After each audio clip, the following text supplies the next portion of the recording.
Seigneur vous bénisse richement.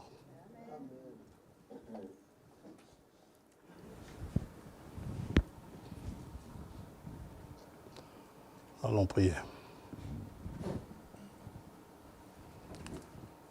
Père Céleste, nous te demandons, en accord avec le cantique, que tu nous conduises toi-même. Et que, Seigneur, dans cet âge difficile, que le Saint-Esprit soit répandu parmi nous, afin que notre témoignage puisse être soutenu par le glorieux Saint-Esprit. Ce sont des temps difficiles, mais ce sont des temps glorieux, car ce jour que tu as fait est un jour de grâce, où tu entends les prières de tes enfants et tu les exauces. C'est pourquoi nous répandons nos cœurs devant ta face. Toi qui connais nos problèmes, tu en connais le début, tu en connais la fin. Aussi, nous avons cette confiance que tout se trouve entre tes mains et que nous n'avons pas à craindre.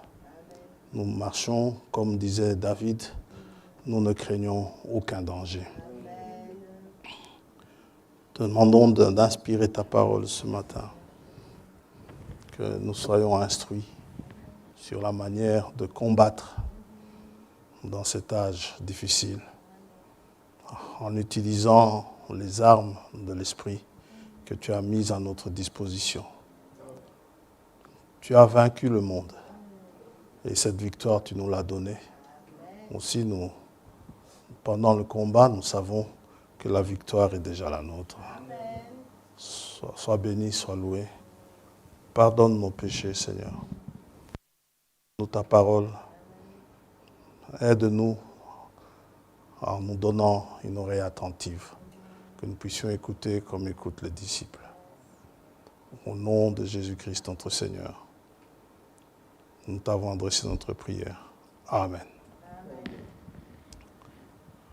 Amen. Dieu vous bénisse richement.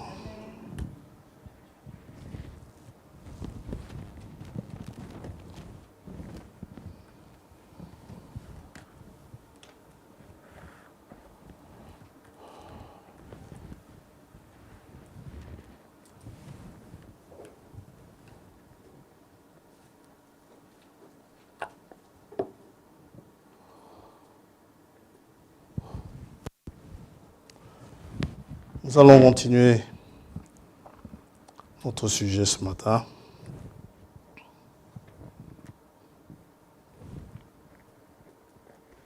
Celui que nous avons abordé la semaine passée. Aussi, nous allons nous lever et nous lirons dans Matthieu chapitre 24.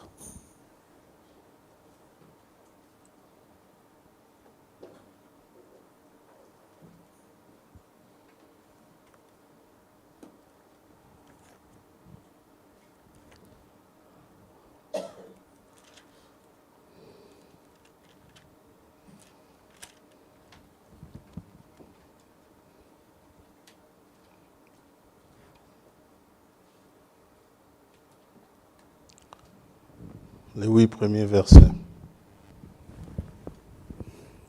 Comme Jésus s'en allait au sortir du temple, ses disciples s'approchèrent pour lui en faire remarquer les constructions. Mais il leur dit, « Voyez-vous tout cela? Je vous le dis en vérité, il ne restera pas ici pierre sur pierre qui ne soit renversée. » Il s'assit sur la montagne des Oliviers et les disciples vinrent en particulier lui poser cette question. « Dis-nous quand cela arrivera-t-il? Et quel sera le signe de ton avènement et de la fin du monde ?» Jésus leur répondit, « Prenez garde que personne ne vous séduise, car plusieurs viendront sous mon nom disant « C'est moi qui suis le Christ ». Et ils séduiront beaucoup de gens. Vous entendrez parler de guerre et de bruit de guerre. Gardez-vous d'être troublés, car il faut que ces choses arrivent. Mais ce ne sera pas encore la fin. Une nation s'élèvera contre une nation, et un royaume contre un royaume. Et il y aura en divers lieux des famines et des tremblements de terre. Tout cela ne sera que le commencement des douleurs. Amen. Que Dieu bénisse sa parole. Pouvons nous asseoir.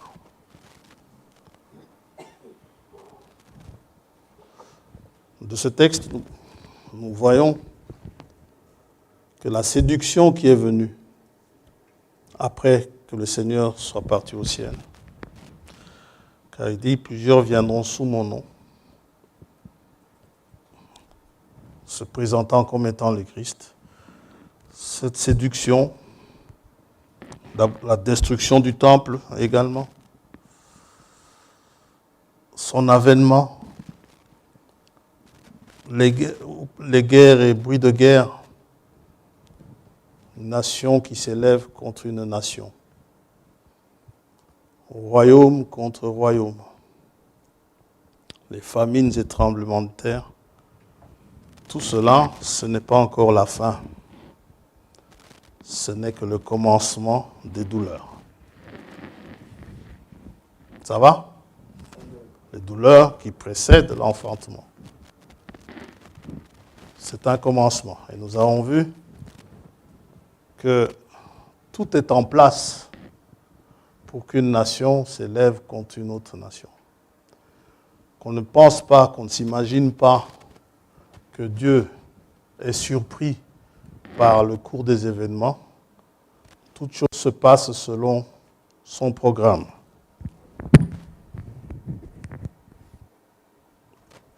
Merci. Ça se passe selon le programme qu'il faut. Quand les hommes se battent pour le pétrole, Dieu a mis le pétrole dans le sol pour ça, pour que sa parole soit accomplie. Quand des nations se battent pour des minerais, pour la conquête des minerais, l'appropriation des minerais, Dieu a prévu cela. Ces minerais ont été mis là dans ce but. Le proverbe nous dit que Dieu, l'Éternel, a tout fait dans un but, même le méchant, pour le jour du malheur. Donc, ne vous imaginez pas que ces choses sont là par hasard. Et Dieu a voulu qu'ils s'en rendent compte à une certaine époque. Ils ne s'en sont pas rendus compte avant.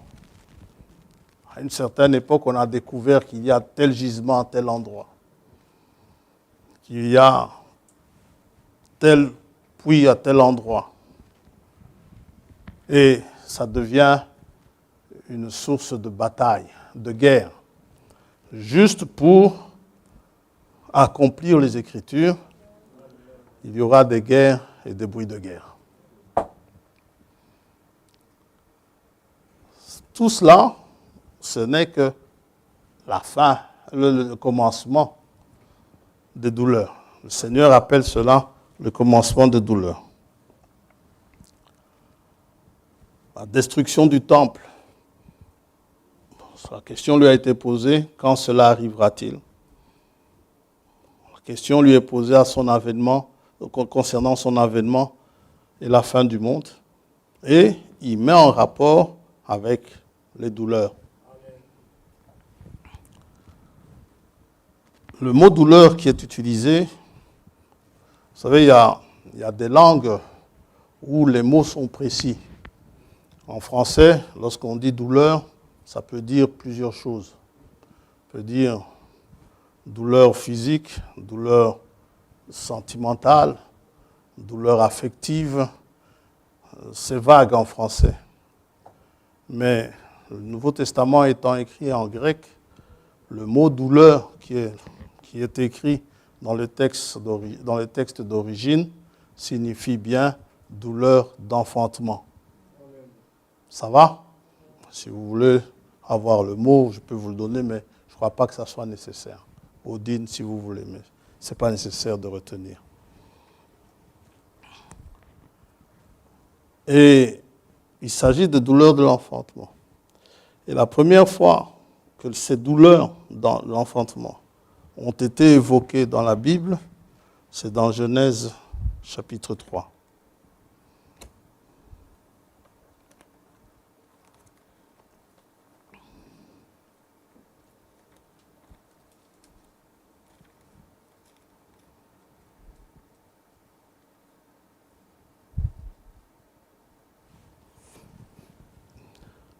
Verset 16.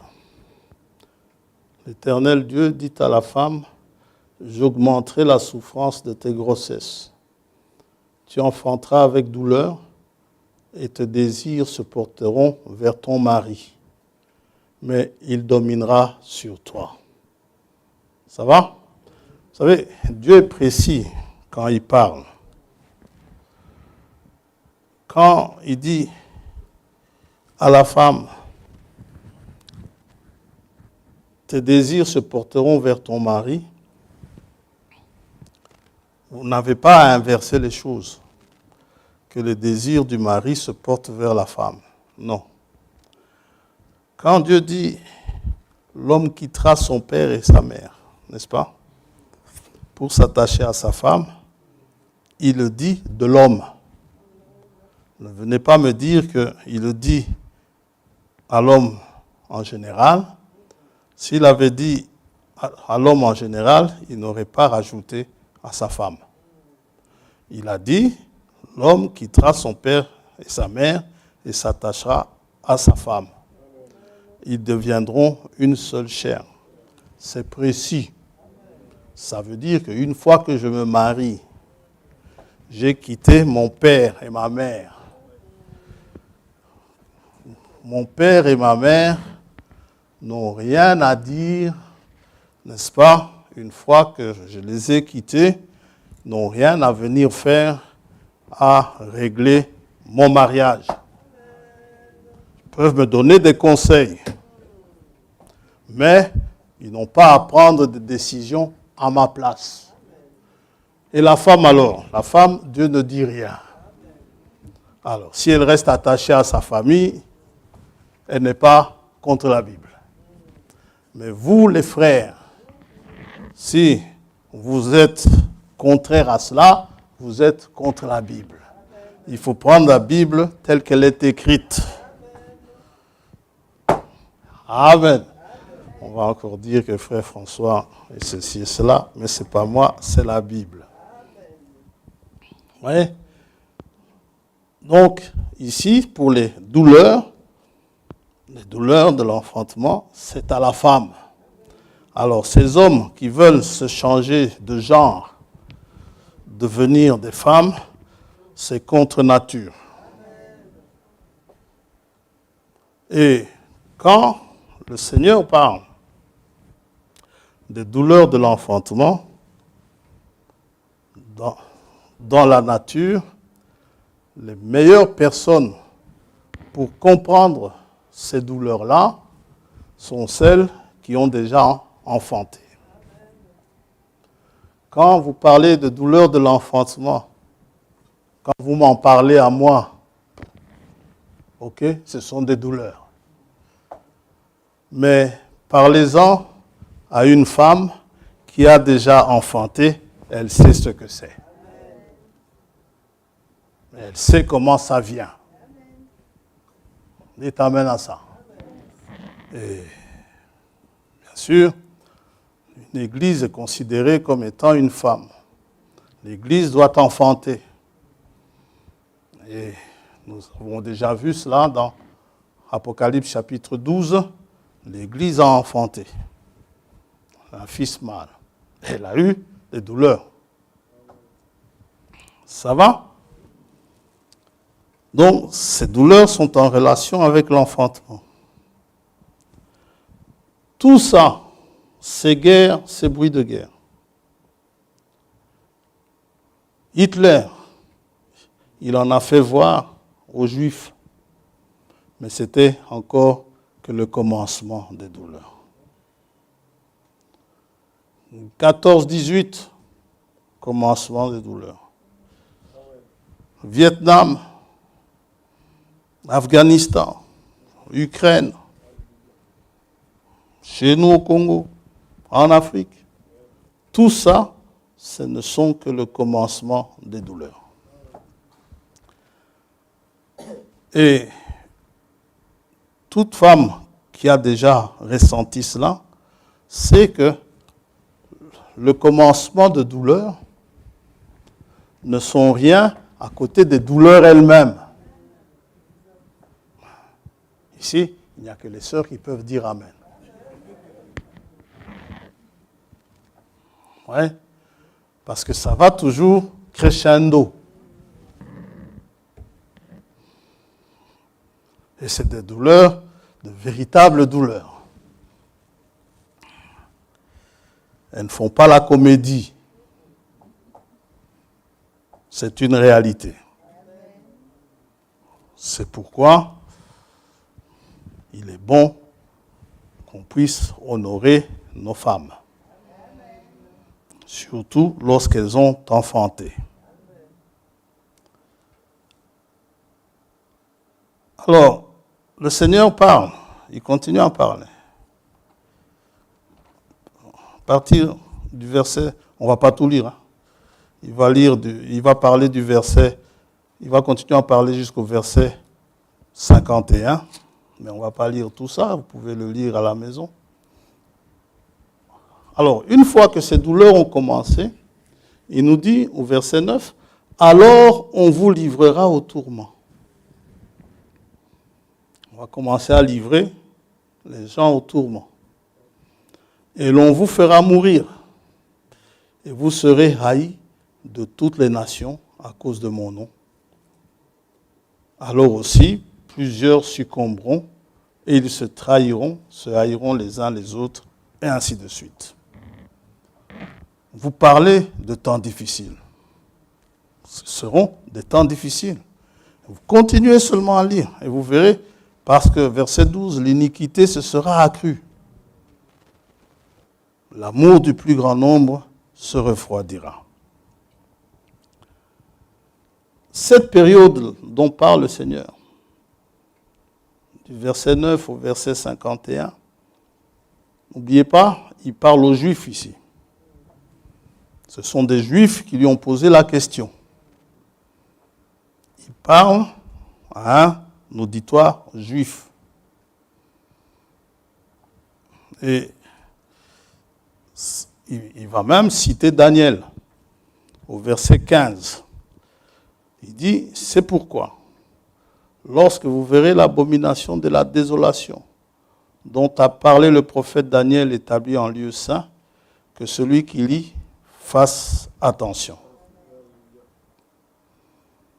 Et au verset 21, il va dire, car alors la détresse sera si grande qu'il n'y en a point eu pareil depuis le commencement du monde jusqu'à présent et qu'il n'y en aura jamais. Cela nous rappelle Daniel chapitre 12. Ce n'est pas le sujet ce matin, c'est juste pour vous montrer le décor. En ce temps-là, verset 1er, Daniel 12, se lèvera Michaël, le grand chef, le défenseur des enfants de ton peuple. Et ce sera une époque de détresse. Dites amen à ça. Tel qu'il n'y en a point eu de semblable depuis que les nations existent jusqu'à cette époque. En ce temps-là, ce moment-là. En ce temps-là, je vous l'ai déjà dit, ça, c'est une expression qui nous envoie au jour du Seigneur. Ceux de ton peuple qui seront trouvés inscrits dans le livre seront sauvés. Ceux du peuple de Daniel. Il s'agit bien des Juifs. Maintenant, les douleurs. Toutes les douleurs ne sont pas des douleurs d'enfantement. Avant de continuer, je vais demander au frère Gaspard si on peut le faire, on va prier. Il veut consacrer son enfant. Je lui ai demandé si on pouvait le faire à la fin du culte. Et voyant ce que nous allons voir, il a dit oui, on peut le faire à la fin du culte. Vous allez comprendre pourquoi on prie pour les enfants. Parce que les temps qui viennent sont des temps difficiles. Chaque enfant qui naît actuellement, ce n'est pas pour vous faire peur, hein, il y a une protection. Chaque enfant qui naît maintenant vient dans un monde compliqué. Dans un monde torsionnaire, où les gens vont se trahir les uns les autres. Vous savez, Jésus a été trahi par Judas, mais malgré tout, Judas était un de ceux qu'il a trahi, qu'il a lui-même choisi. Il a choisi Judas, sachant, avant même qu'il le choisisse, il savait que c'est lui qui le trahirait. C'est pour dire hein, que ce que Dieu a placé dans le monde, il savait très bien à quoi ça allait servir. Que ce soit les hommes, que ce soit comment dirais-je, les richesses naturelles, tout cela est mis dans un but pour que la parole soit accomplie. S'il n'y avait pas de minerais, s'il n'y avait que la terre pour cultiver partout, la terre étant la même, fertile partout dans le monde, il n'y aurait pas de guerre, vous savez. Sans minerais, il n'y aurait pas de guerre, les gens se battraient pour quoi? Oui, mais c'est parce qu'il y a des richesses par-ci, des richesses par-là. C'est là que quand Dieu dit qu'il y aura des guerres, il sait comment les guerres vont venir. Amen. C'est toujours en rapport avec la création. D'ailleurs, la création, elle soupire. Elle aussi, elle subit les douleurs de l'enfantement. Donc, Daniel, il est dit à Daniel qu'il y aura une détresse, une époque de détresse telle qu'il n'y en a point eu de semblable depuis que les nations existent.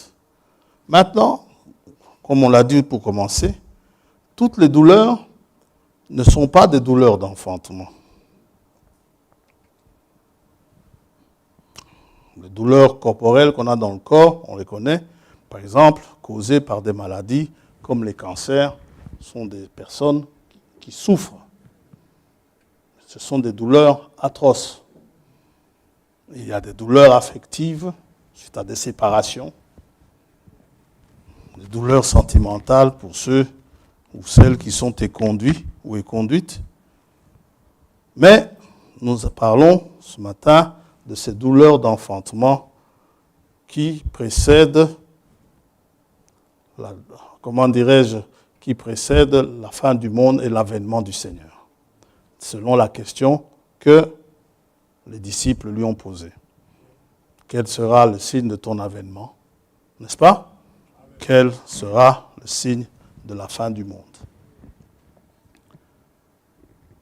Et cette période de détresse dont parle Daniel, elle est connue dans la Bible comme étant la période de tribulation. C'est ainsi qu'on appelle. Cette période de tribulation, elle est rattachée au jour du Seigneur. Et en ce jour du Seigneur, Jean, l'apôtre Jean, en parle comme étant la grande tribulation. Apocalypse chapitre 7.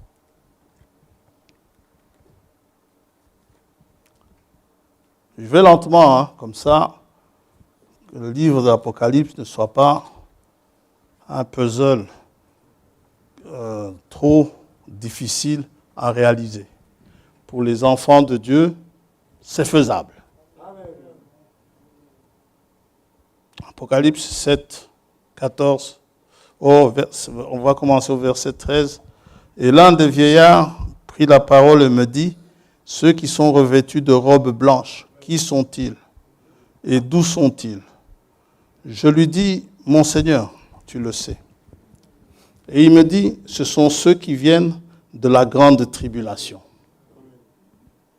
Ils ont lavé leurs robes et les ont blanchis dans le sang de l'agneau. Amen. Cette grande tribulation, nous en parlerons quand le temps viendra. Ce n'est pas dans très longtemps, si à moins que Dieu ne change les choses. Mais l'enfantement, il s'agit bien sûr de l'enfantement du Fils mâle de Christ, que l'Église, la femme d'Apocalypse 12, doit enfanter. Il s'agit de l'enfantement du Messie, lorsque il se révélera aux Juifs. Et il parle aux Juifs. Maintenant, de tous ceux qui ont reçu le message, nous avons tous ça sur les lèvres. Nous disons à qui veut nous entendre, l'épouse, elle ne passera pas par la grande tribulation. Pourquoi elle ne passera pas? Tout simplement parce qu'elle sera enlevée avant. Alors, évidemment, on saute de joie et on dit, donc, nous, ça ne nous concerne pas, cette tribulation. C'est vrai que celle-là ne concerne pas l'épouse, mais cela ne veut pas dire que l'épouse est épargnée de tribulation. De la grande tribulation, oui, mais pas de tribulation. C'est même, c'est même la norme que l'on subisse, que l'on vive de tribulation. Lorsqu'un groupe de personnes, une personne, des individus, ne subissent pas de tribulation, et ils se disent de l'épouse, il y a quelque chose qui ne va pas dans leur témoignage. Le prophète de l'âge dit, on n'est pas venu à un pique-nique. Et il dit que la vie n'est pas un lit fleuri de facilité.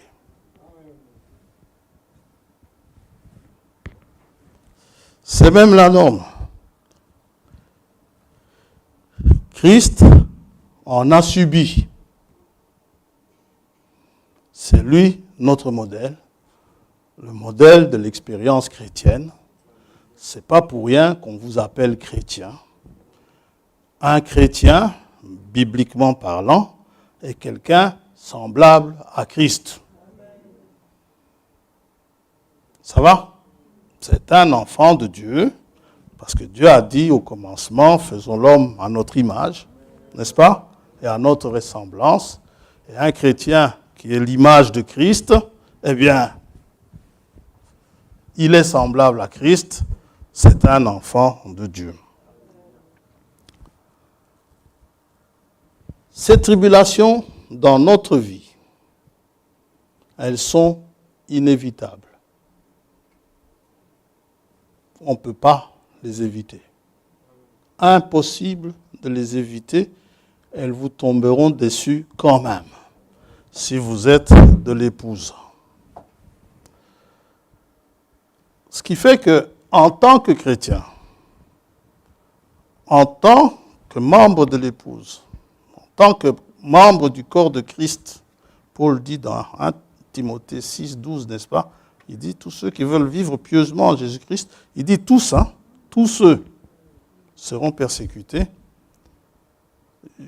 Et Jésus a dit dans Jean 16, on connaît très bien le verset,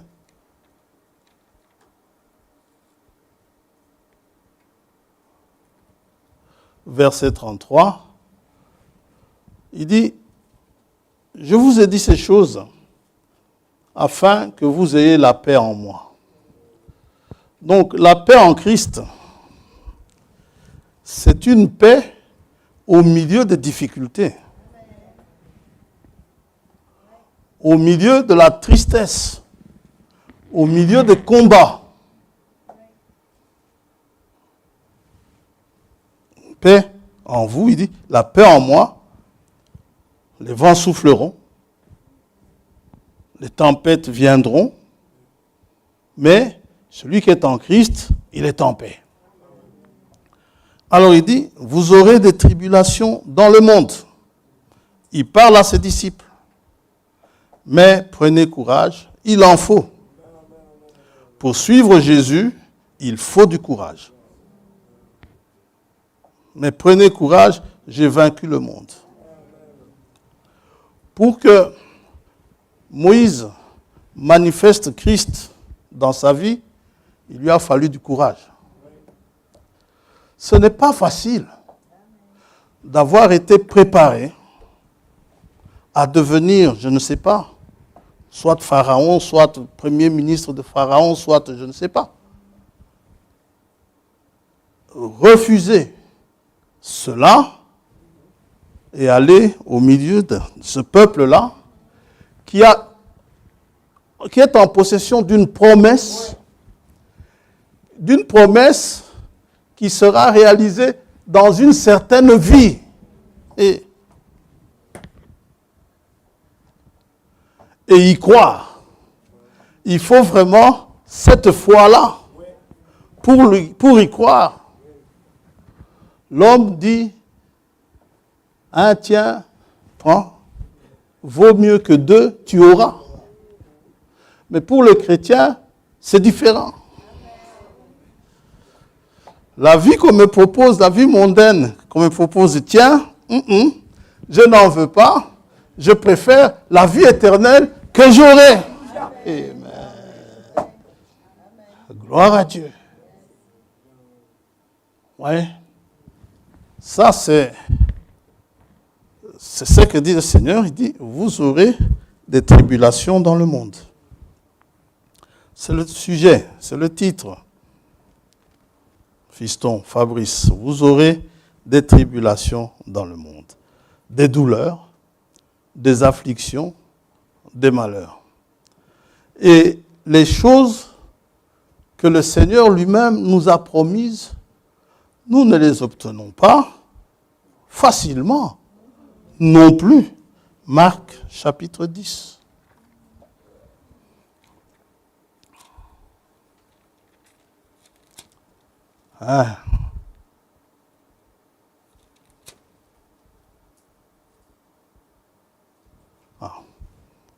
J'ai oublié de vous dire, vous avez les salutations et les au revoir de Maman Godet, le parti mercredi.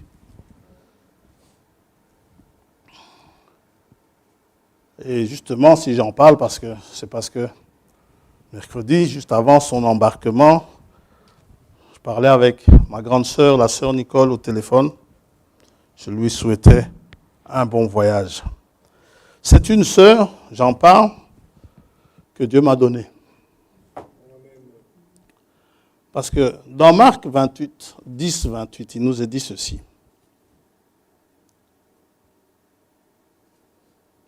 Verset 28, Pierre se mit à lui dire, « Voici, nous avons tout quitté et nous t'avons suivi. »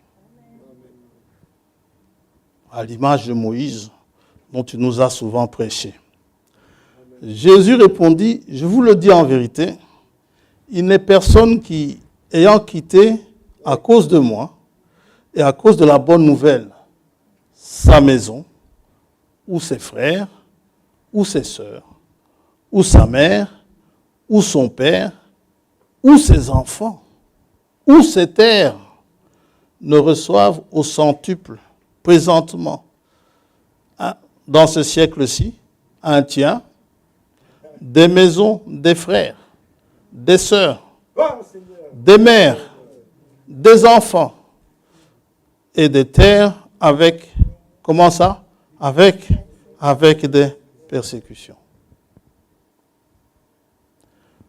Des mères, gloire à Dieu, j'en ai eu. Des véritables mamans. Des sœurs, j'en ai eu. Dieu soit loué. De véritables sœurs. Des frères également. des pères, Dieu m'en a donné. J'en suis heureux. Mais cela ne m'a pas enlevé les tribulations.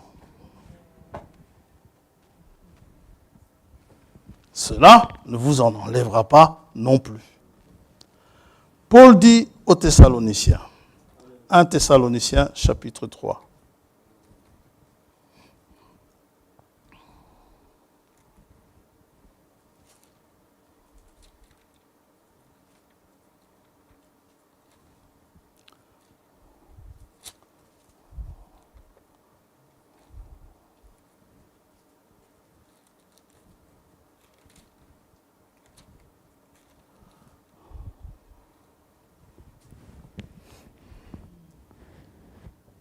C'est pourquoi,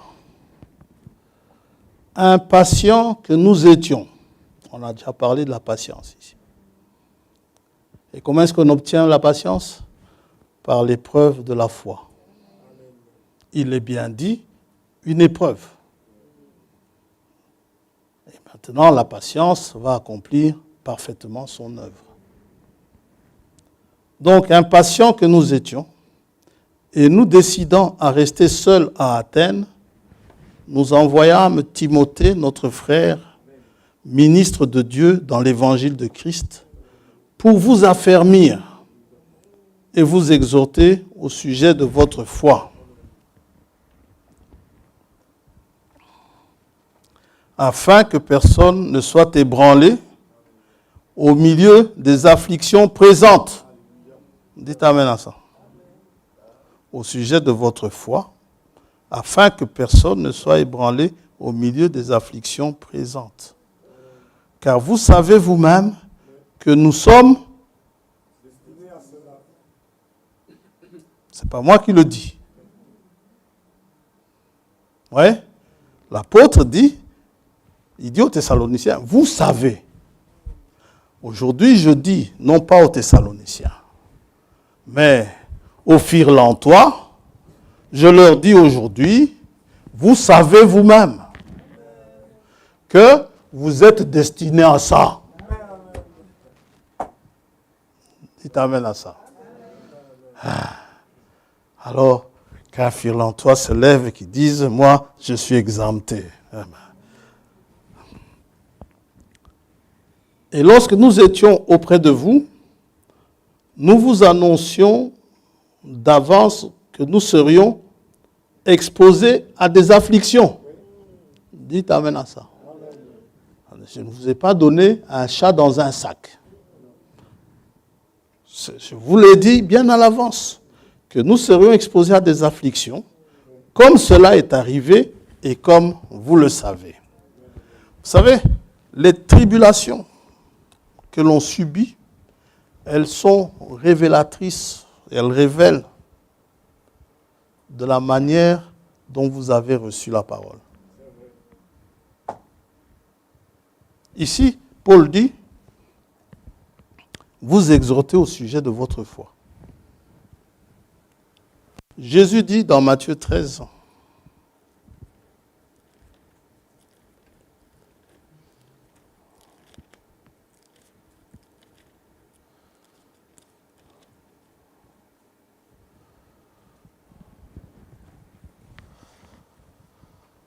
comment avez-vous reçu le message? Regardez seulement. Verset 4. Un semeur sortit pour semer.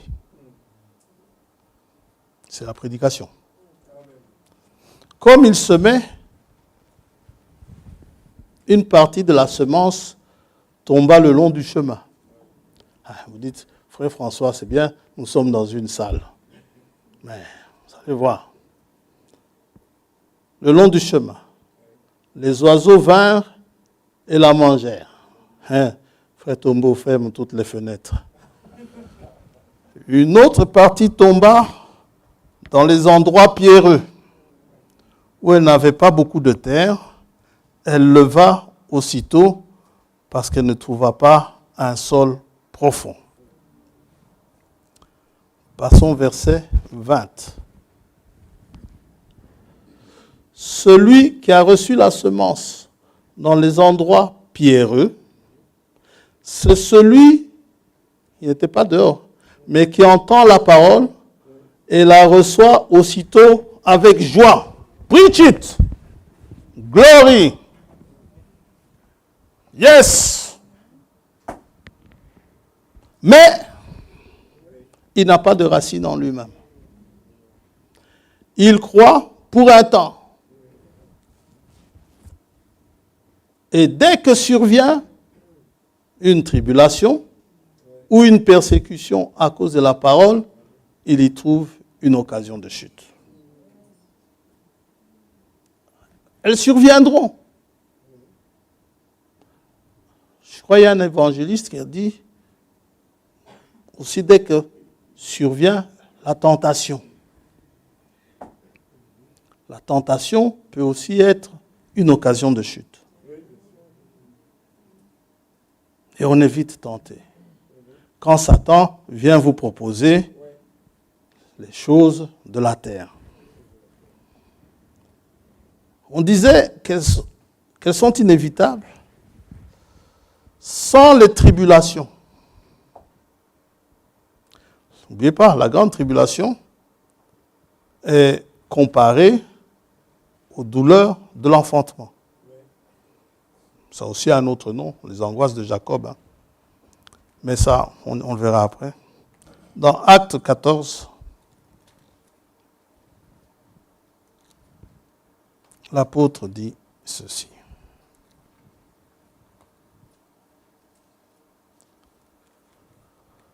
Acte 14, verset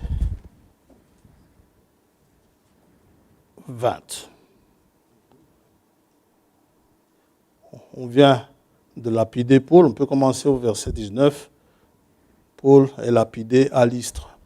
Alors survinrent d'Antioche et d'Icône des Juifs qui gagnèrent la foule et qui, après avoir lapidé Paul, le traînèrent hors de la ville, pensant qu'il était mort. Mais les disciples l'ayant entouré, il se leva et entra dans la ville. Les tribulations des apôtres nous informent de ce qui nous attend. Pour que votre témoignage soit tenu comme étant vrai, il faut que vous passiez par des situations difficiles. Parce que sinon, Satan, son argument, c'est quoi? Il t'aime parce que tu lui as donné tout ce qu'il veut. C'est ça son argument. Dieu dit, tu crois que Job m'aime pour ça? Il dit, mais tu l'as béni. Tout ce qu'il veut, il obtient. Dieu dit à Satan, vas-y, fais ce que tu veux, mais ne touche pas à sa vie. Satan vient, il touche ses biens. Job se met à genoux, il dit que l'Éternel soit béni. Il touche sa maison, la maison en briques. Que l'Éternel soit béni. Ses troupeaux, ils ont tous eu la maladie de la vache folle, tous morts. Que l'Éternel soit béni. Il est devenu pauvre, lui qui était riche. Sa femme le regardait. Les enfants. Satan se dit, maintenant si je touche les enfants, c'est sûr, son éternel est béni, sera terminé. Il vient, il touche les enfants.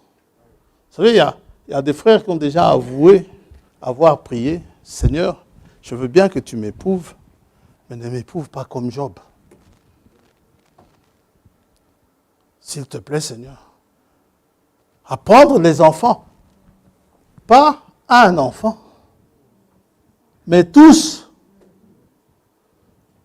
Et les voilà partis. L'Éternel a donné, l'Éternel a repris, que le nom de l'Éternel soit béni. Sa femme dit, quoi?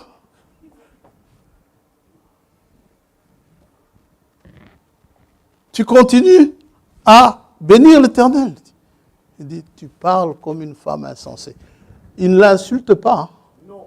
Il dit, ce sont les insensés qui parlent comme ça. Il ne dit pas qu'elle est insensée. Il dit, tu parles comme une femme insensée.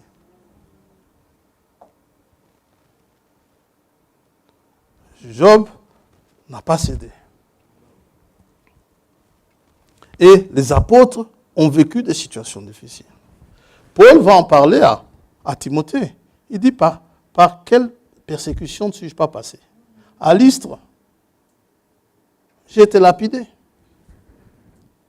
Il a été laissé pour mort. Mais les disciples l'ayant entouré, il se leva au milieu des disciples et entra dans la ville. Alors, certainement, les disciples qui l'ont entouré devaient se dire, moi je crois qu'il va arrêter de prêcher. Eh bien non, il n'arrête pas de prêcher. Le lendemain, il partit pour Derbe avec Barnabas. Ouais. Vous lisez ça, vous avez honte de vous. Parce que quand de petites tribulations vous arrivent, vous commencez à geindre, j'ai envie d'arrêter. Je sais de qui je parle.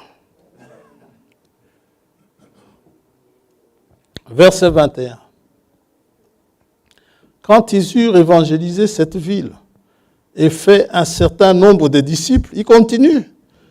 Ils retournèrent à Lystre et ils retournent là-bas, à Icône et à Antioche, fortifiant l'esprit des disciples, les exhortant à persévérer dans la foi et disant que c'est par beaucoup de tribulations qu'il nous faut entrer dans le royaume de Dieu. Yes. Amen. Oui, mais frère François, Jésus a dit à Nicodème que pour entrer dans le royaume de Dieu, il faut naître de nouveau. Pourquoi lui dit il faut passer par des tribulations? Mais il n'y a pas de naissance sans douleur. La douleur, naître de nouveau, nécessite aussi des douleurs d'enfantement. Vous n'allez pas naître de nouveau comme ça, pouf, vous naissez de nouveau. Jamais, fiston.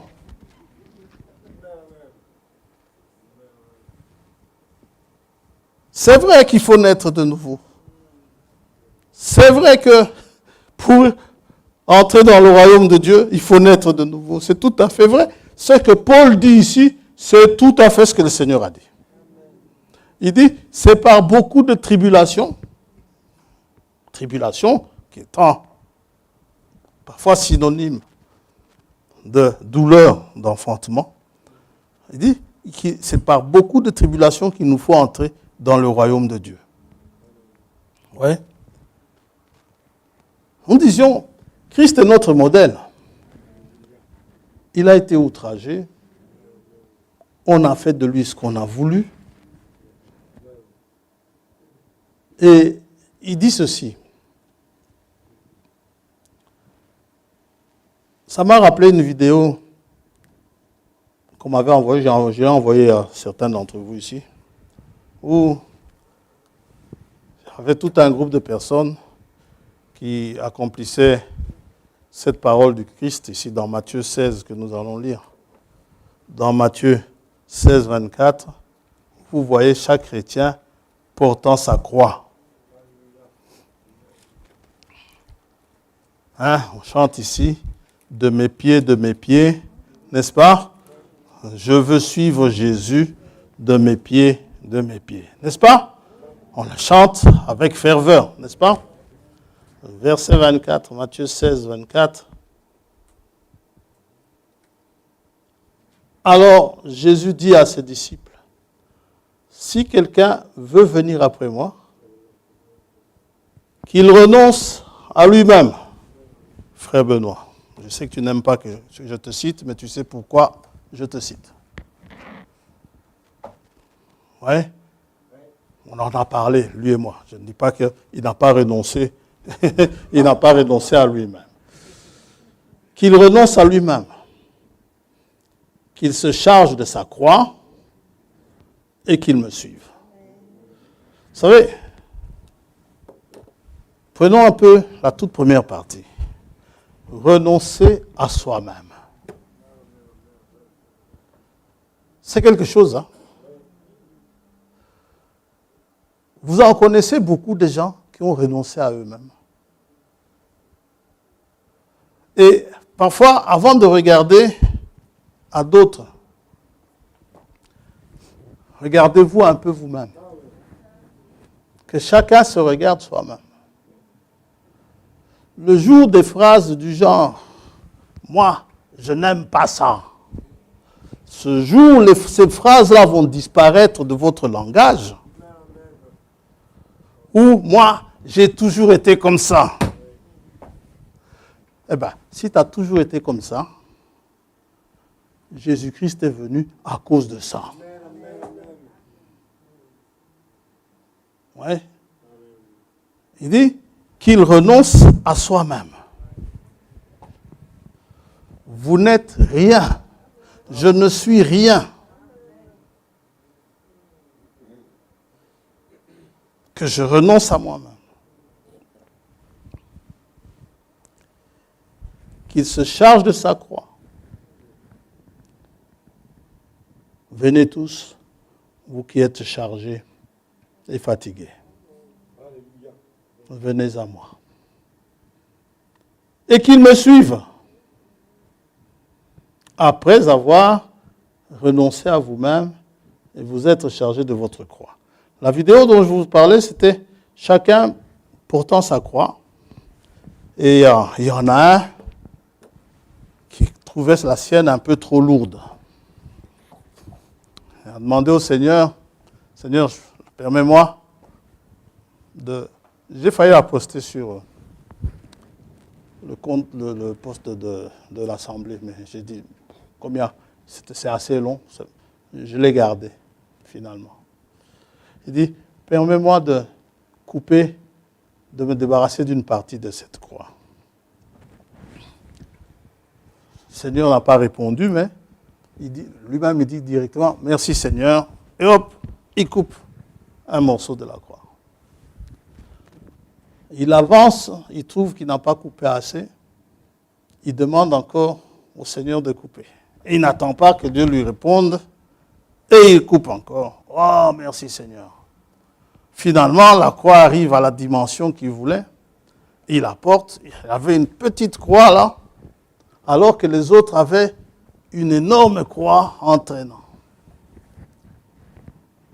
La sienne était vraiment petite, et lui marchait vraiment à l'aise, au milieu d'autres qui croupissaient.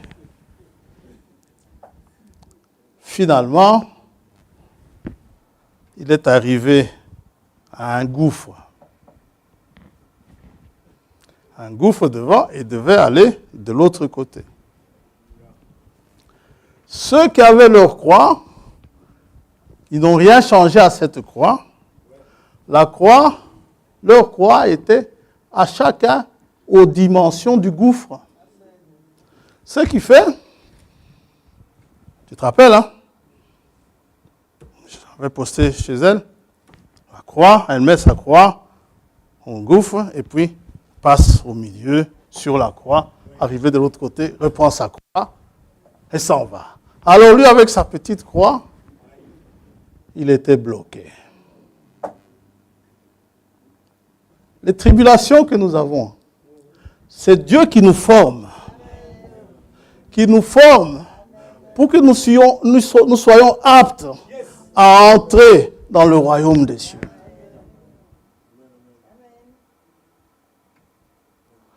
Le monde essaie de faciliter les choses. Il donne des piqûres péridurales pour diminuer les douleurs de l'enfantement. Mais Dieu, c'est péridural, c'est ça. C'est la croix. Et ça vous forme. Un gouffre effrayant, mais sans leur croix, ils n'arrivaient pas à passer. Dieu soit loué. J'aime ça. C'est une grande délivrance que de renoncer à soi-même. Comme on disait avec le frère, une délivrance totale. Parce que si vous vous êtes débarrassé de beaucoup de choses, mais pas de vous-même, vous n'êtes encore nulle part. Vous ne pouvez pas suivre le Seigneur. Deuxièmement, il faut se charger de sa croix. Comme on le sait, la croix, le frère Abraham dit, c'est l'emblème de la foi chrétienne, un porte-drapeau. Quand nous regardons à la croix, nos épreuves deviennent légères. On arrive à les porter. On voit que quand on regarde la passion du Christ, finalement, on réalise que ce que nous vivons, c'est rien à côté de ce que Christ a vécu. Pas pour lui, mais pour nous.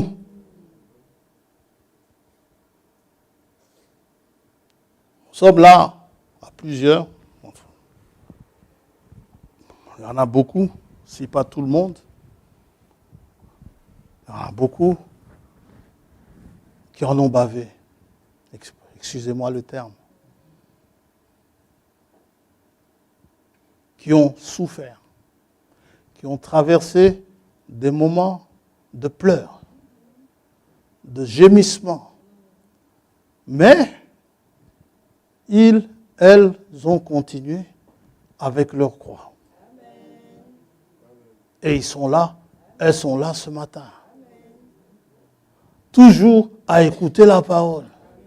Mais qu'est-ce que la parole t'a apporté? Ça t'a apporté telle souffrance. Ta femme t'a quitté, ton mari t'a quitté, tes enfants t'ont quitté. Satan va t'énumérer tout ça. Mais vous continuez à chanter entre Christ et moi. C'est à la vie, à la mort. Alléluia, ma sœur. Dieu te bénisse. Maintenant, quand Jésus dit ça, il ne dit pas, il ne nous demande pas nous-mêmes à choisir des afflictions. Nous ne sommes pas là pour dire je veux souffrir ceci, comme cela, je porte ma croix. Non, non. Lui-même s'en charge. Il se charge de tailler votre croix. Et il connaît les gouffres par lesquels vous allez passer. Il en connaît les dimensions. Il connaît les obstacles que vous allez devoir franchir. Il les connaît et il sait aucune tentation qui vous sera survenue ne sera au-dessus de votre force. Il connaît votre force. Il connaît vos limites. Il ne vous abandonnera jamais. Donc, nous ne choisissons pas les souffrances. Mais, si les souffrances se trouvent sur notre sentier, que le Seigneur a tracé pour nous, eh bien, nous prenons cela tel que ça vient. En comptant sur son secours, en comptant sur son aide. Lui-même nous aidera à nous en sortir. Il nous l'a dit avant de partir. Je serai avec vous tous les jours. David le dit, même la vallée de l'ombre de la mort, je n'en ai pas peur. Aucun de ses disciples n'y échappe. 2 Corinthiens, chapitre 1er.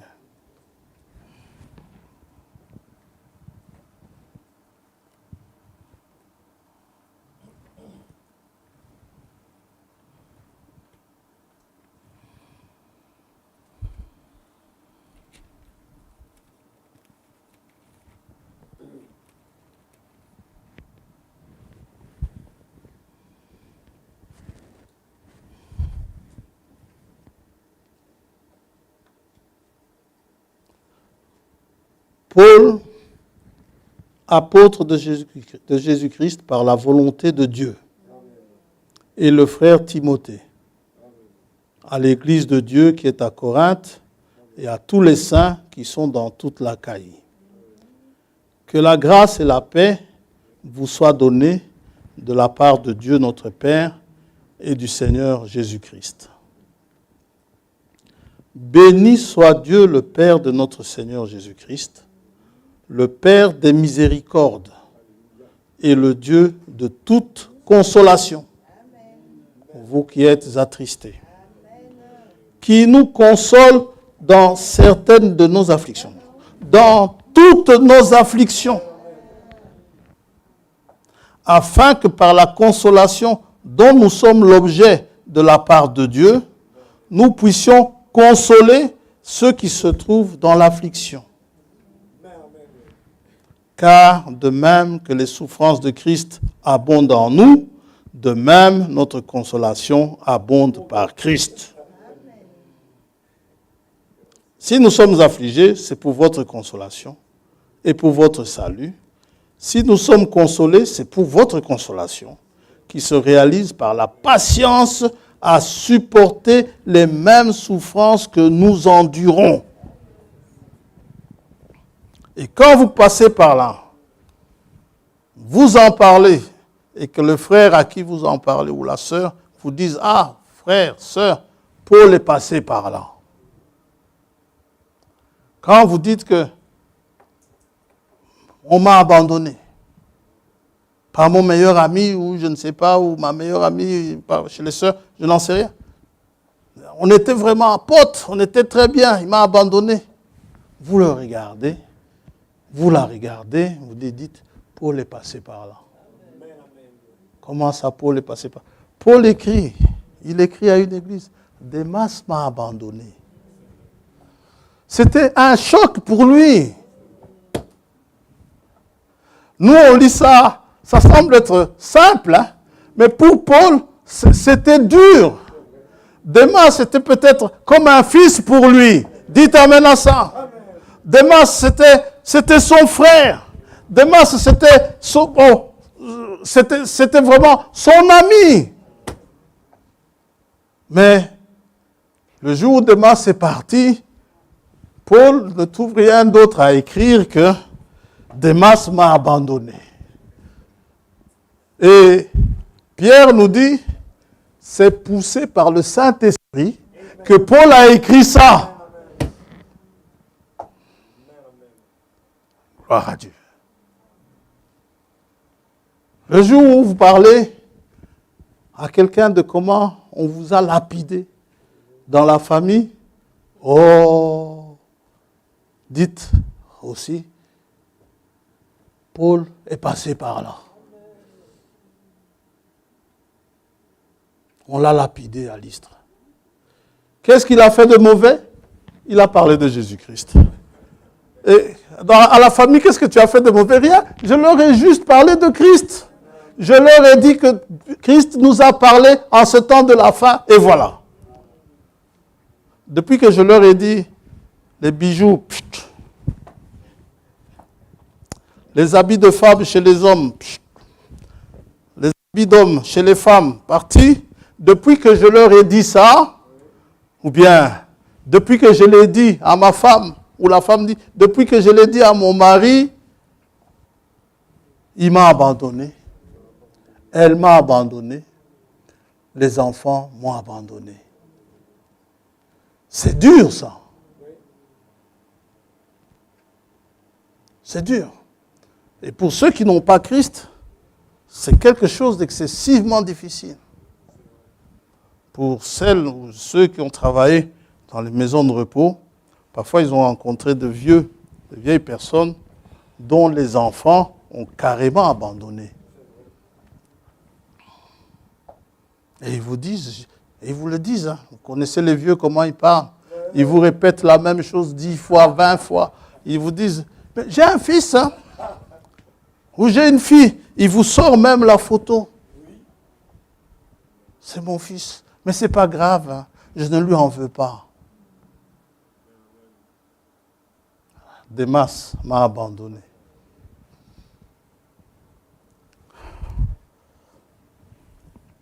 « 2 Corinthiens, toujours, chapitre 4.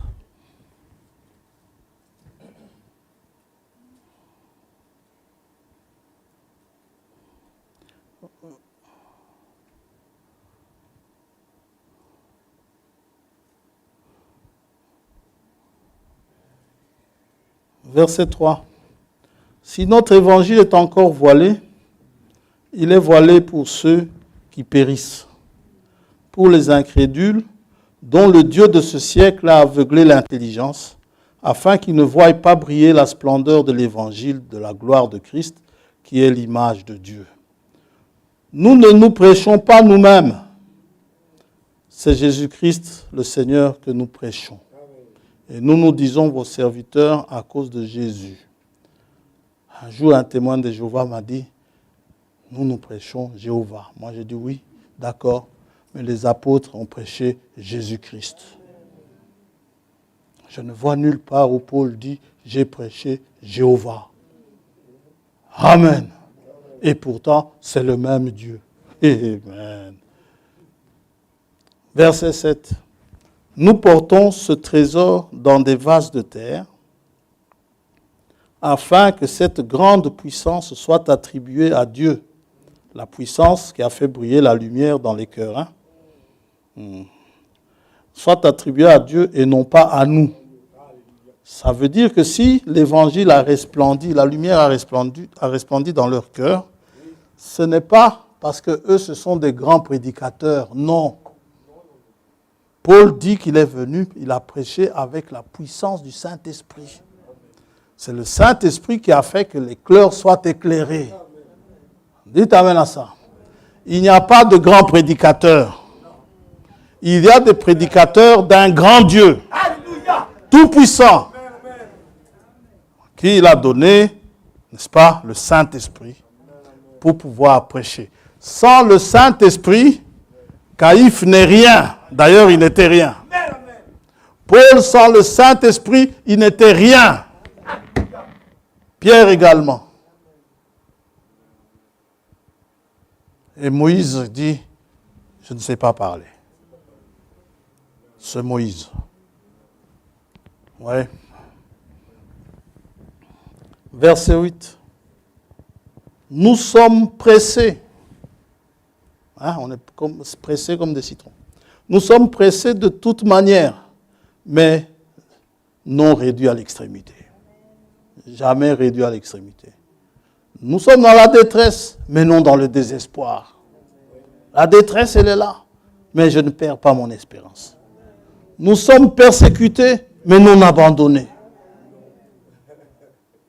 Nous sommes abattus, mais non perdus. Portant toujours avec nous, dans notre corps, la mort de Jésus, afin que la vie de Jésus soit aussi manifestée dans notre corps. Car nous qui vivons, nous sommes sans cesse livrés à la mort à cause de Jésus, afin que la vie de Jésus soit aussi manifestée dans notre chair mortelle. Dites amen à ça. On va revenir à ce chapitre 4 de 2 Corinthiens, mais lisons Éphésiens chapitre 3.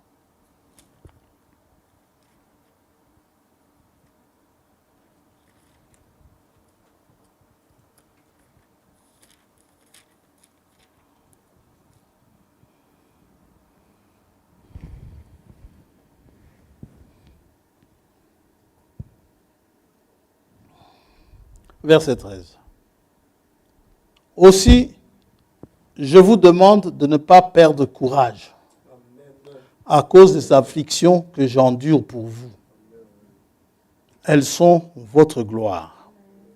À cause de cela, je fléchis les genoux devant le Père, de qui toute famille dans les cieux et sur la terre tire son nom, afin qu'il vous donne, selon la richesse de sa gloire, d'être puissamment fortifié par son esprit dans l'homme intérieur, en sorte que Christ habite dans vos cœurs par la foi, étant enraciné et fondé dans l'amour, afin que vous puissiez comprendre avec tous les saints quelle est la largeur, la longueur, la profondeur et la hauteur, et connaître l'amour de Christ. Oh, l'amour de Dieu. Gloire à Dieu, qui surpasse toute connaissance. Il est si grand qu'on ne peut contourner, qu'on ne peut atteindre. Il est si large qu'on ne peut contourner. cet amour. L'amour de Dieu.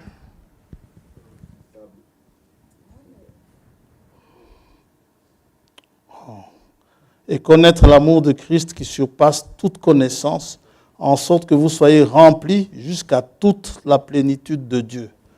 Or, à celui qui peut faire, par la puissance qui agit en nous, infiniment au-delà de tout ce que nous demandons ou pensons, à lui soit la gloire dans l'Église et en Jésus-Christ dans toutes les générations au siècle des siècles.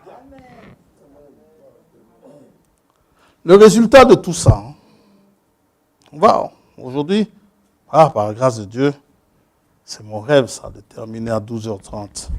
De ne pas vous retenir longtemps. Par la grâce de Dieu, on ne va pas rester trop longtemps. Revenons à 2 Corinthiens, chapitre 4.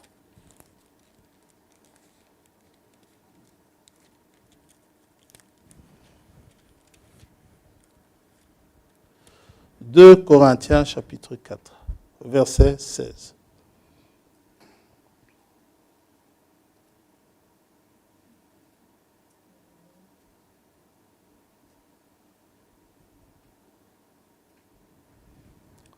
Verset 16. C'est pourquoi nous ne perdons pas courage. Ayant lu tout ce que nous avons lu au verset 7 à 11, il dit, nous ne perdons pas courage. Et même si notre homme extérieur se détruit, même si cela arrive, notre homme intérieur se renouvelle de jour en jour. Car nos légères afflictions du moment présent produisent pour nous, au-delà de toute mesure, un poids éternel de gloire. Parce que nous regardons non point aux choses visibles, mais à celles qui sont invisibles. Car les choses visibles sont passagères et les invisibles sont éternelles. Amen.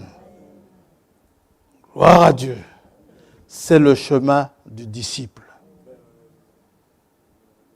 Parsemé de tribulations. C'est le chemin du disciple. Le compositeur dit, c'est un chemin étroit et périlleux. Oh, c'est le chemin du héros de la foi. Oui, monsieur. Les héros de la foi, Hébreux chapitre 11.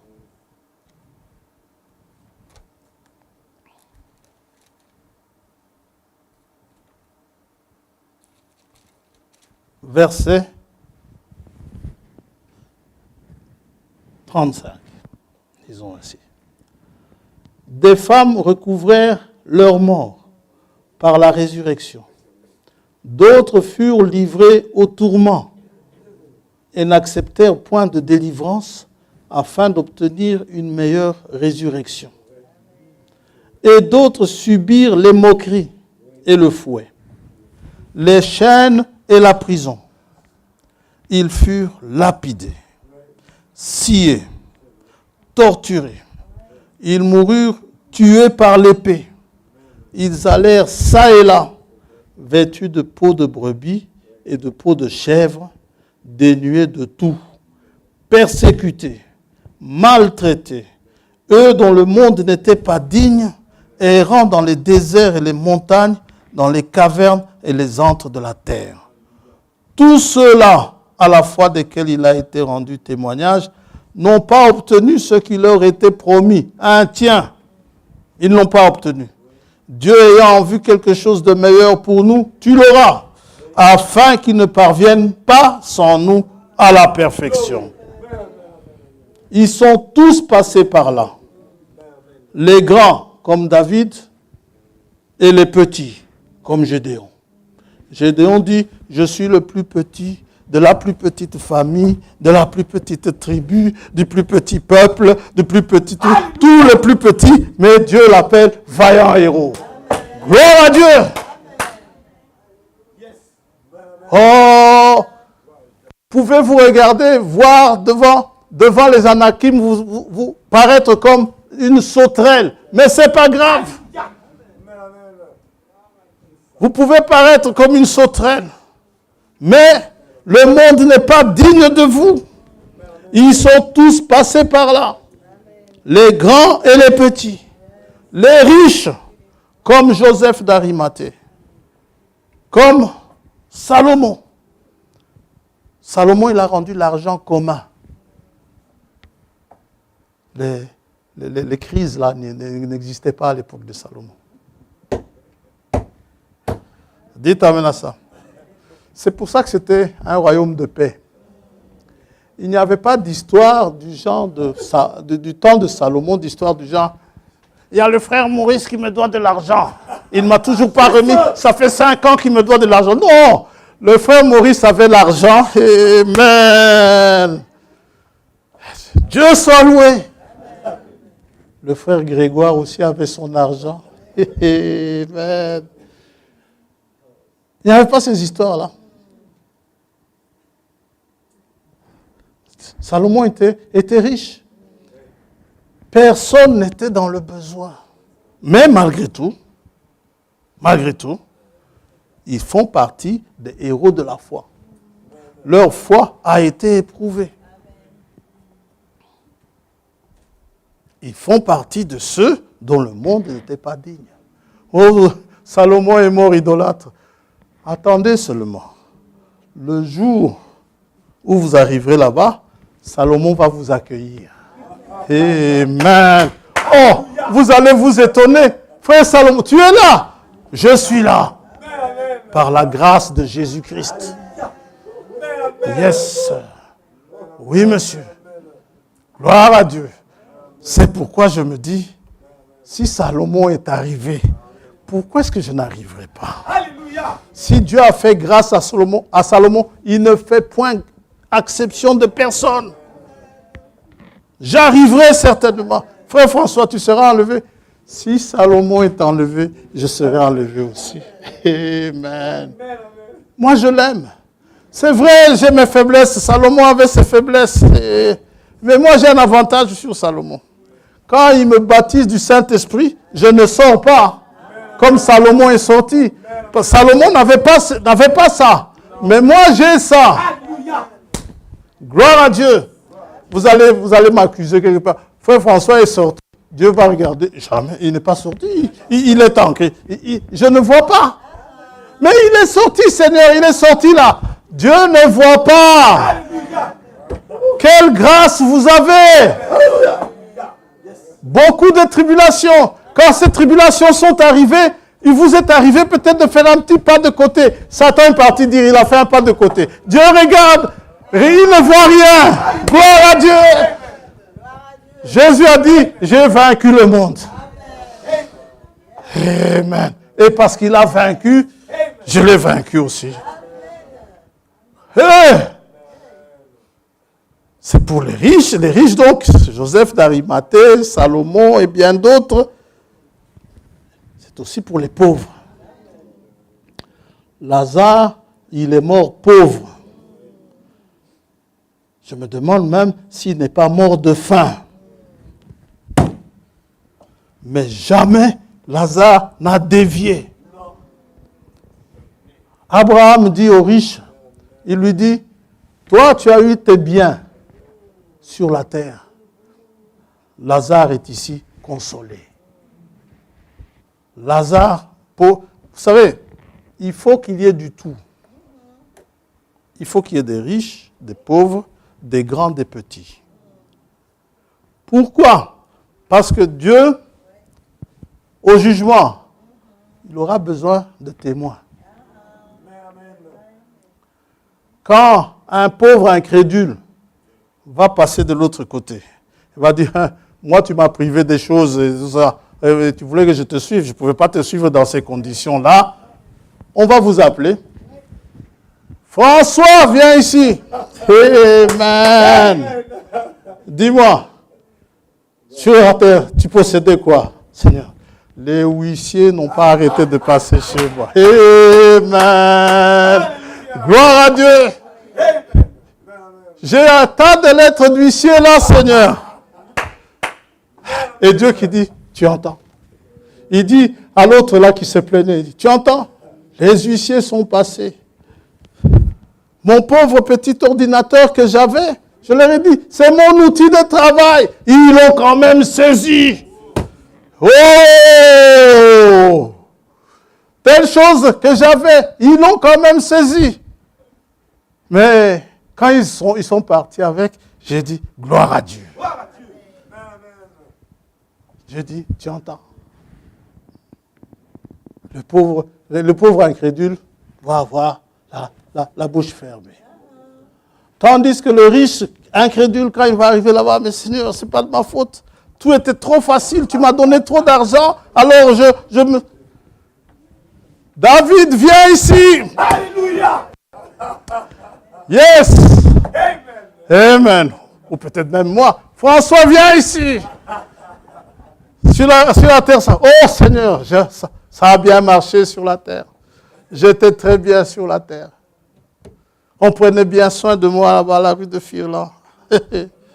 Amen. Tout allait bien, Seigneur. Mais il y a eu des tentations, c'est vrai. Hein. Mais lâcher Christ, mais non, c'est toute ma vie. Je ne pouvais pas lâcher Christ. Amen. Gloire à Dieu. Oh, je ne suis pas riche, hein. Mais je suis riche, merci. Étant, en fait, nous enrichissons plusieurs. Vous voyez, c'est ça. Ça, c'est le lot du croyant. Les tribulations. Nous allons vers les tribulations. Ce n'est pas fini hein, avec les tribulations. Parlons des douleurs. Ce sont des douleurs qu'on a ici. Les douleurs, pour naître de nouveau, il nous faut passer par là, par ces douleurs-là. Mais ce qui est sûr, nous naîtrons de nouveau. Ceux qui doivent naître, ceux qui sont destinés à ça, c'est Dieu qui veut qu'ils viennent à la vie. Eh bien, ils viendront à la vie.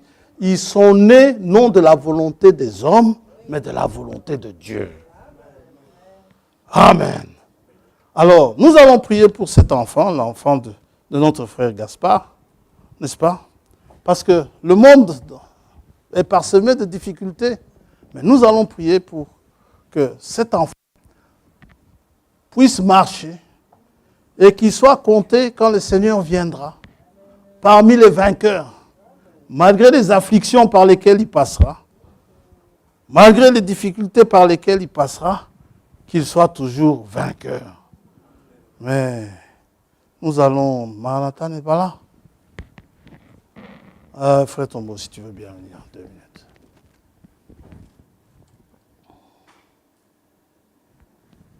Ok. Nous allons chanter l'amour de Dieu.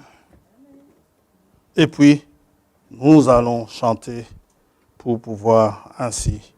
Nous allons prier et puis nous allons appeler.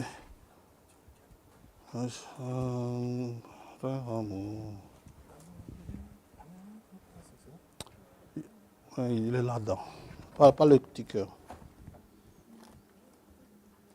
Comme les océans et machin.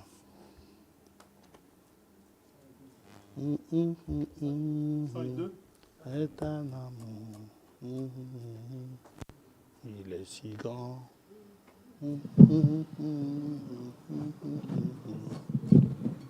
Dieu est merveilleux. Il prend soin de vous.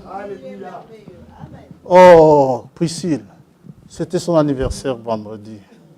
Bon anniversaire, ma fille. Dieu te bénisse.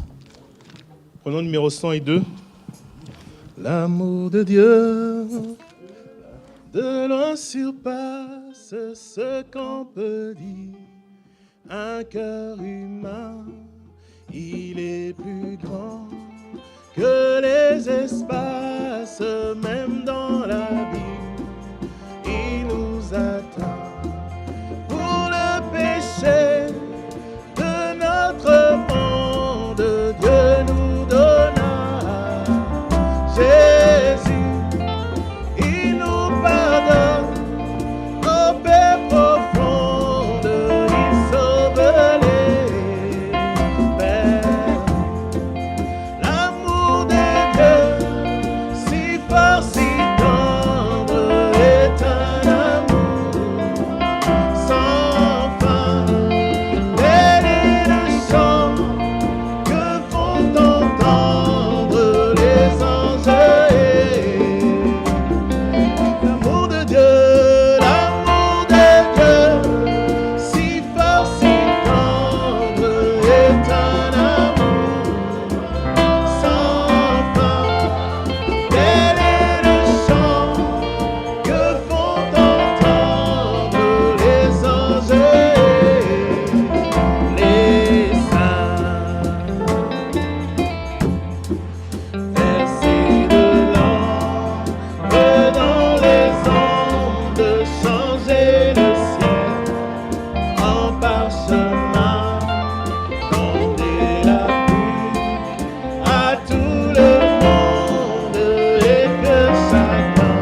Barre de bleu 172, deuxième partie.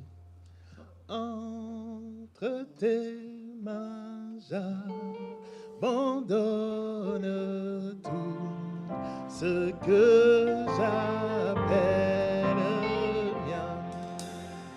Oh, ne permets à personne, Seigneur, d'en reprendre.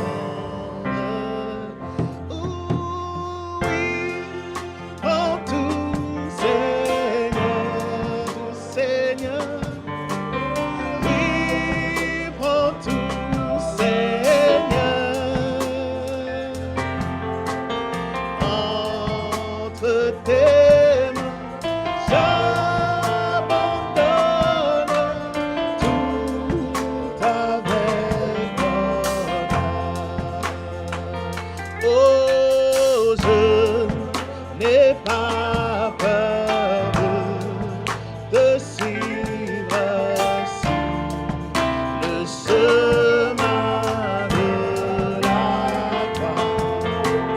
C'est pour toi que je veux vivre, je ne j'aimerais pas. Oh oui, prends tout, Seigneur. Oui, prends tout, Seigneur. Prends bien garde, je te livre tout avec bonheur. Oh, tu connais mieux que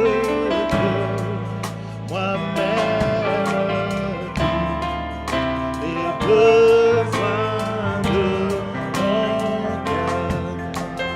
Et pour mon bonheur suprême,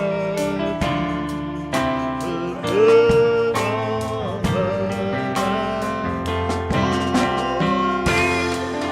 oh, tout, Seigneur.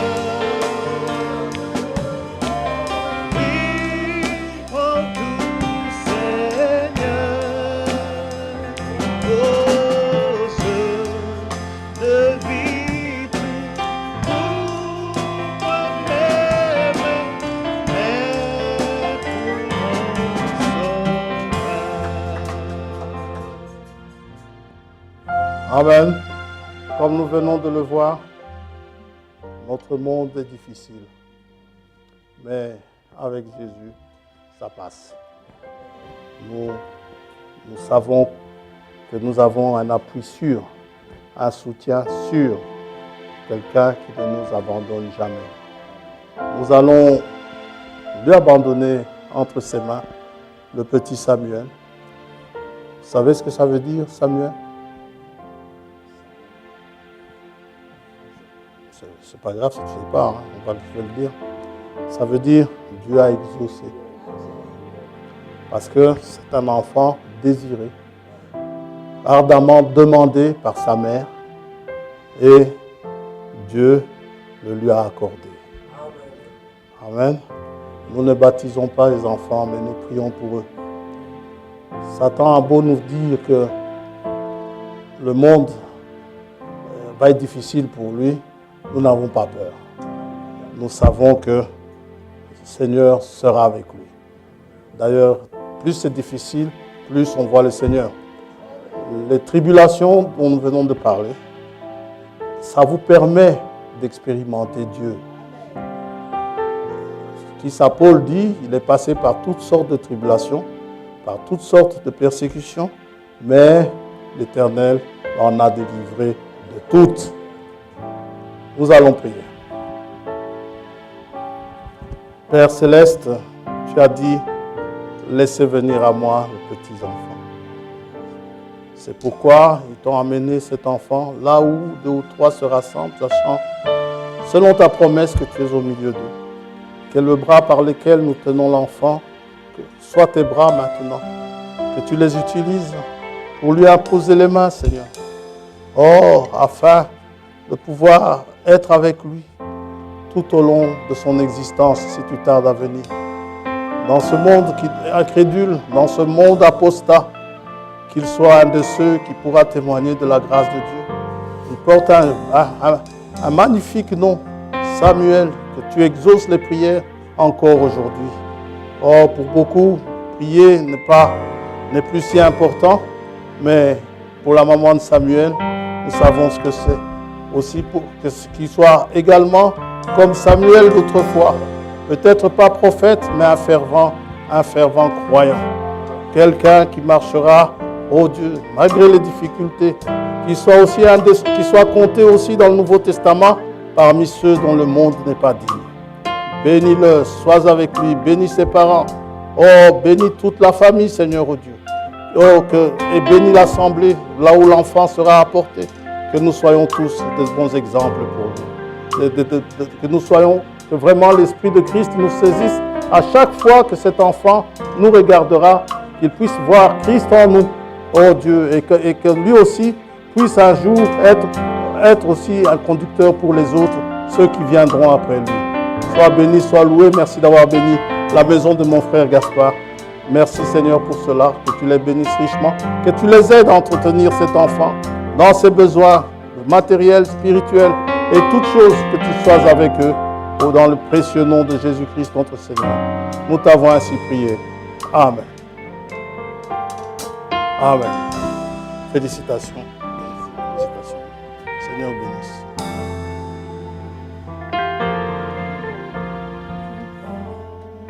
Mon corps et mon âme, tout en moi s'abatte. Oh, que bataille, une flamme, tout mal soit détruit.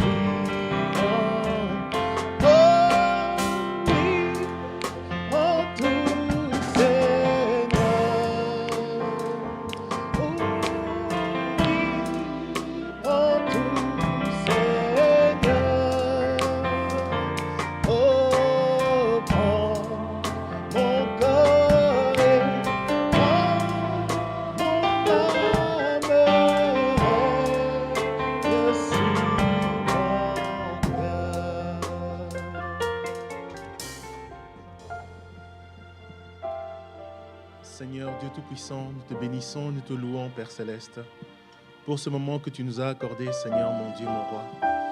Dans ta maison, Père éternel, c'est un moment de bénédiction, Seigneur Jésus-Christ. Nous sommes venus ici pour t'écouter, Seigneur mon Dieu, pour recevoir ces paroles qui font augmenter la foi, Père Céleste. La foi dont nous avons besoin, Seigneur, pour lutter au dehors. Seigneur mon Dieu, pendant que les tourments sont de plus en plus nombreux, Père Céleste. Oh Seigneur, c'est de cette foi dont nous avons besoin, Seigneur mon Dieu. Oh Seigneur mon Dieu Tout-Puissant, pour nous préparer à ton retour, Père Céleste. C'est de cette foi dont nous avons besoin, Seigneur, pour que tu puisses habiter en nous, Seigneur Jésus-Christ. Pour que notre cœur te soit complètement dévoué, Seigneur Jésus-Christ. Seigneur, c'est pour cela que nous venons ici, Père éternel. Nous ne venons pas, Seigneur mon Dieu, passer du temps, Seigneur. Tu sais que le temps est si rare sur cette terre, Père Céleste. Mais nous avons décidé de te donner le meilleur de notre temps, Seigneur Jésus-Christ. Parce que, Seigneur mon Dieu, nous savons que c'est ici, là où 2 ou 3 se réunissent, Père Céleste, que tu nous enrichis, Père éternel, mon Dieu.